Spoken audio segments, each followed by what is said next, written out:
corrupt political class and you take a look what he's done. It's a political class that enriched itself while draining the economic life and soul from our country. Look at what's happened. And now you see it. And you see it better than ever before. And with all of the things that you know took place, not one question was asked of this guy last night about that. Can you even believe it? It's the biggest story worldwide. It's a corrupt family. And these people didn't ask him one single question about it. It's incredible.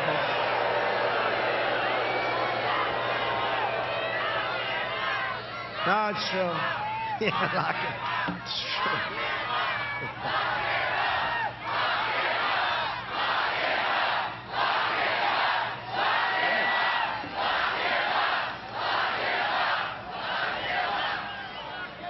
I like this guy. Look at this. Will you stand up, please? Look at this guy. That's pretty good, huh? That's pretty good. Thank you, man. That's cool. That's great. Thank you. That's cool.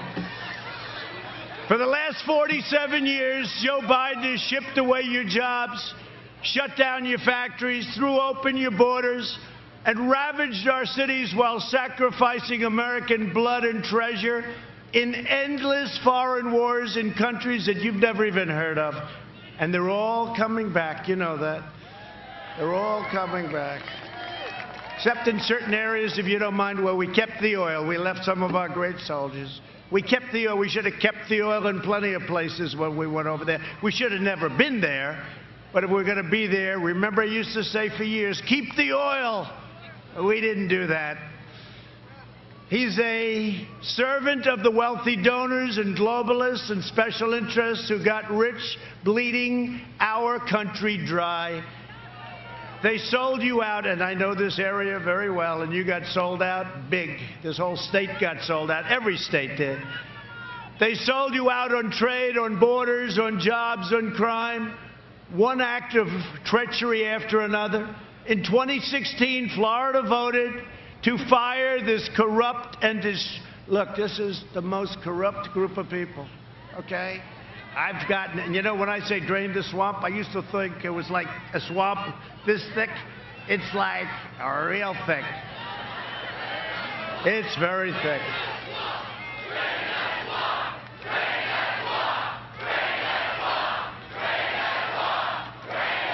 So Florida voted to fire the corrupt and decrepit political establishment, and you elected an outsider as president, and we finally put America first. About time. It's only been about 30 years. This week we learned from newly released emails that Joe Biden has been blatantly lying about his involvement in his son's corrupt business dealings. The highest level. Yesterday, a news story showed that Hunter made a deal with a wealthy Chinese business magnate for $10 million a year for introductions alone. He just wanted $10 million, introductions. He's going to introduce. This is a guy that got thrown out of the military, had no job. As soon as his father became vice president, he became a vacuum cleaner for the family. Okay? Hunter also referred to another more lasting and lucrative arrangement, as he called it, with the same Chinese businessman that would be so much more interesting to me and my family, his father, okay? His father. These deals were made after Biden spent his entire career letting China steal our jobs and raid our factories. And let me tell you something, if he ever won, China will own the United States, okay? They will own it. What's happening to China now, nobody's ever seen that. Nobody ever thought it was possible. We've done so much better than them until they sent us the plague. And now we're coming back from the plague. We could have lost 2.2 million people and more. And we lost much. We lost over 200,000 people. We shouldn't have lost a person. What they did to us, we will never forget. Just remember that. We will never forget. But this is all a matter of national security. The Bidens got rich while America got robbed. And you know, I say it, and I sort of said it very timidly initially, and now you see this, they got the guy's laptop, they've got thousands of things. I mean, they're going through it. And I give great credit to the New York Post, for what they did. The New York Post. I don't know how many of you read the New York Post, but it's the oldest paper in the United States. I think it's like the 5th largest paper. It really is. You know, you talk about mainstream media. They went out and they did what these people should have been doing. These people do nothing. But I said it very timidly, and now I say it. Joe Biden is a corrupt politician, and he has been for a long time. And the Biden family is a criminal enterprise, and you know it, and so do I. In fact, they sort of make crooked Hillary Clinton look like amateur hour. You think about it. Yet all of this is being covered up by the media and big tech. You saw that?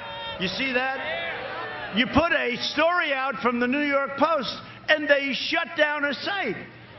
How about Kayleigh? Her site got shut down because she put out a story from the New York Post. This is what's going on. So they talk about freedom of speech and freedom of the press. There's no freedom of the press. But watch what we do. But the biggest thing we can do, November 3rd. That's the biggest thing we can do. Because I'm not just running against Biden. We're not just running against Joe Biden. We're running against the left-wing media, and we're running against big tech. And they all said, and I've heard this, and I kept hearing about the power of big tech, the power. And they were against us, as you know, 4 years ago. But I won. I said, how can they be powerful? I won. I never did this before, and I won. How the hell are they powerful? But now they've gone totally crazy. They've done things now that they wouldn't even do, and they got caught. And there's great anger in Congress, in the Senate. There's great anger because what they're doing is really bad. You know, we gave them Section 230. It's protection. It protects them from everything. It shields them. So once you do that, the government is giving them something that no other industry has. So they no longer can say, oh, freedom of speech. That's not freedom of speech.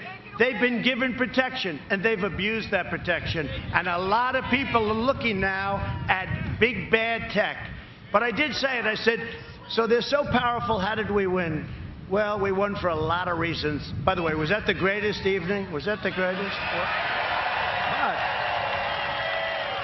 But we're going to have an even bigger evening and an even better evening on November 3rd. Despite the fact that they're trying to get forever to count the ballots, you know, the ballots, right? The fake ballots.